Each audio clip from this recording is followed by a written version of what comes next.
Welcome back to the Herbal Bloom. Today we are talking about floor-to-stand independence and the gentle strength moves that prepare the body before full floor practice in a calm and realistic way. Not because your body is fragile after 50, and not because aging means you have to move with fear, but because the way you train balance, core control, and stability can quietly shape how confident you feel in everyday life. When women hear a title like this, it can bring up a very private feeling. The moment you notice you are more careful on stairs, more cautious on uneven ground, or less quick to trust your footing than you used to be. That feeling deserves respect. It does not mean something is wrong with you. It means your body is giving you information. This video is not medical advice, and it is not a diagnosis. If you have had recent falls, dizziness, fainting, new weakness, numbness, vision changes, medication changes, or pain that changes the way you walk, it is worth speaking with a qualified clinician. But for many women, the useful starting point is much more ordinary. Rebuilding the small movement signals the body uses for balance every day. Getting up from the floor is not just an exercise skill. It is a form of independence. It uses hands, hips, knees, core control, and confident shifting weight. If the floor feels intimidating, begin with elevated practice.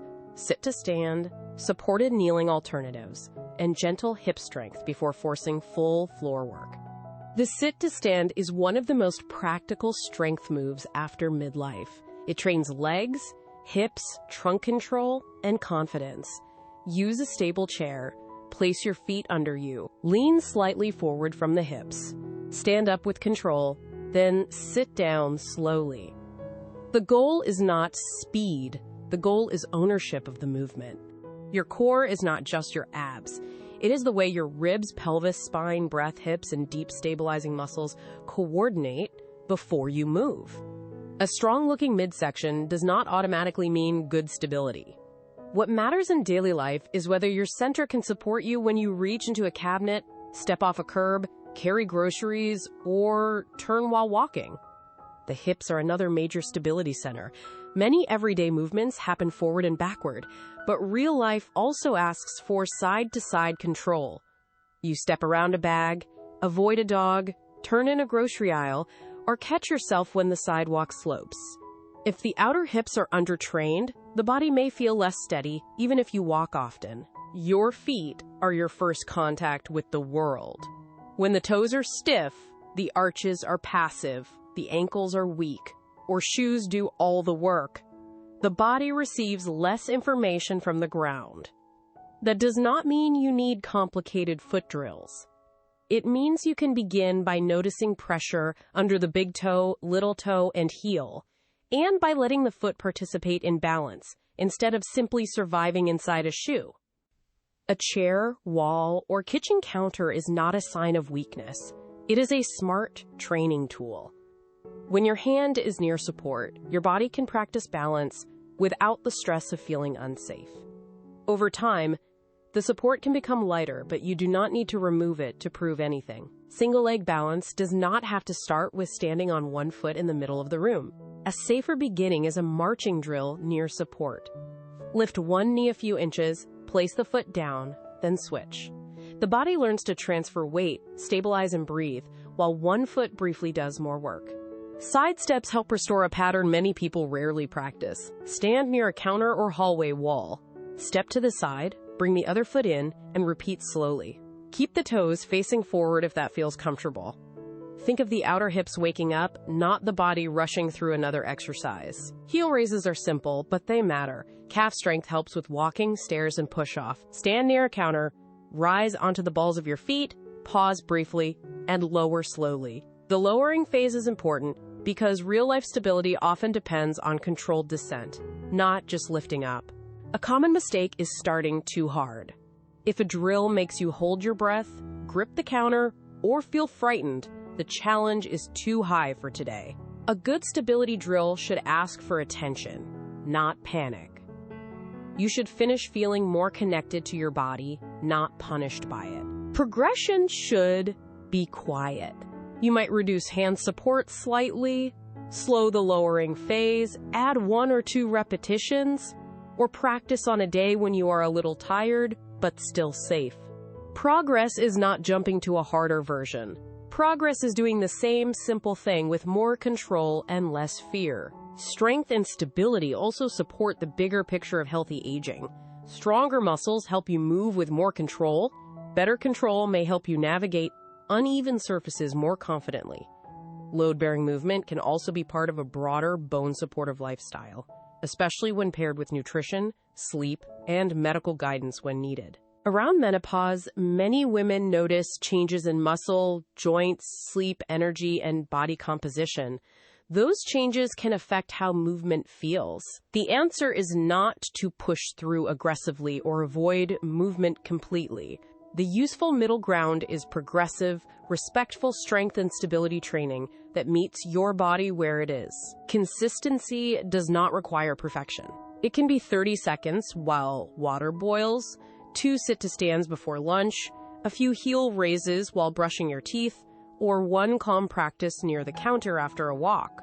The body responds to what you repeat, and small repeats often beat big resets. There are times when professional support is important. If you have repeated falls, sudden balance changes, vertigo, unexplained weakness, numbness, severe pain, or fear that stops you from leaving the house, ask for help. A physical therapist, physician, or qualified professional can assess factors that a video cannot see. The most useful goal is not to become fearless. It is to become appropriately confident, aware of your body, honest about your limits, and willing to train the skills that support freedom. Start small, stay safe, and let steady repetition become part of how you care for yourself. This is for the woman who does not want to become an athlete, but wants to trust her body again. She wants to carry groceries, climb stairs, walk on grass, travel, garden, play with grandchildren, or simply move through the day without holding her breath at every curb. That is a worthy goal. The easiest way to remember stability work is to attach it to something you already do. After brushing your teeth, do 10 gentle weight shifts. Before your walk, do 5 heel raises. After unloading groceries, do 2 slow sit-to-stands. Stability becomes less intimidating when it is woven into normal life. Measure progress by daily confidence, not by dramatic numbers. Did the curb feel less surprising? Did standing from a chair feel smoother? Did you recover faster from a small stumble? Did you feel more aware of your feet? Those quiet signals matter because they reflect real function. Food, hydration, and steady meals are not the main topic today, but they still matter. A body that is underfueled or running on long gaps, caffeine, and stress may feel less coordinated. Pair movement practice with the kind of everyday nourishment that Herbal Bloom often talks about. Simple, steady, and realistic. Nature can make practice feel less clinical. A slow walk in morning light, a few supported heel raises near a park bench, or a calm pause outside can help movement feel like care, not a test. The goal is to bring stability back into life, not lock it inside a formal workout. Remember, movement advice has to be adapted to the person in front of it. Joint replacements, osteoporosis, neuropathy, vestibular problems, medication side effects, vision changes, and chronic pain can all change what is appropriate. Use this video as education, not as a substitute for personalized care. For the edit, keep the visuals slow and reassuring. Show walking, home routines, consultation, tea, nature, and gentle stretching instead of intense drills. The viewer should feel invited into steadiness, not pushed into performance. Your environment matters too. Good lighting, clear walkways, supportive footwear when needed, and fewer loose obstacles can support confidence. Movement training is powerful, but it is not separate from the home you move through every day. Safety is not dramatic. It is practical. Recovery affects stability more than many people realize. Poor sleep, stress, dehydration, skipped meals, or rushing can make the same body feel less coordinated. So if you have a wobbly day, do not assume you have lost progress. Your system may simply need a lower challenge and more support that day. How you speak to yourself during movement matters.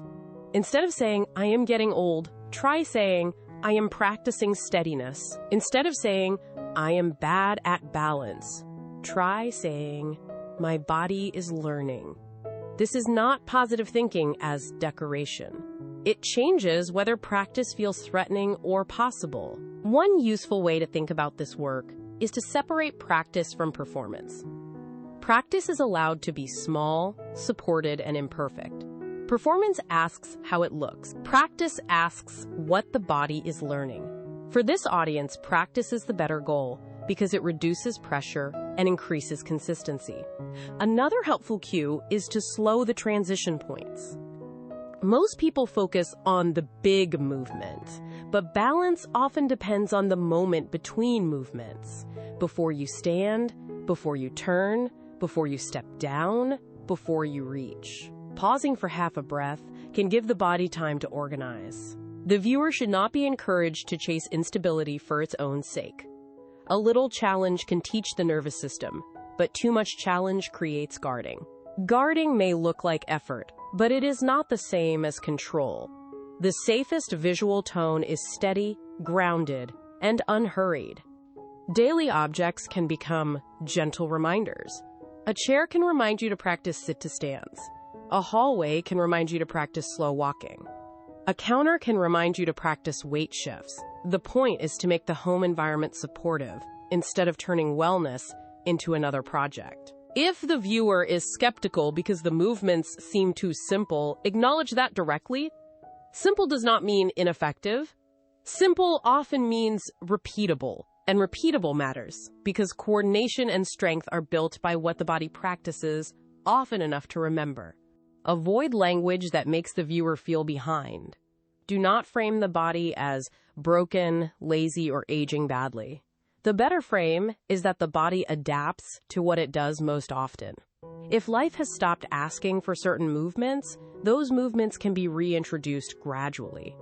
A calmer body often moves better. When stress is high, the breath becomes shallow, the shoulders lift, the jaw tightens, and the body may respond to small balance challenges as if they are threats. That is why the routine starts with breath and support, rather than intensity. The editor can use nature cutaways as breathing space between instructional moments. Leaves moving in sunlight, a quiet path, or a warm cup of tea can give the viewer time to absorb the idea. This keeps the video premium and calm, rather than turning it into a dense exercise lecture. Nutrition does not need to dominate the video, but it can be mentioned as a support. Regular meals, adequate protein, hydration, and mineral-rich foods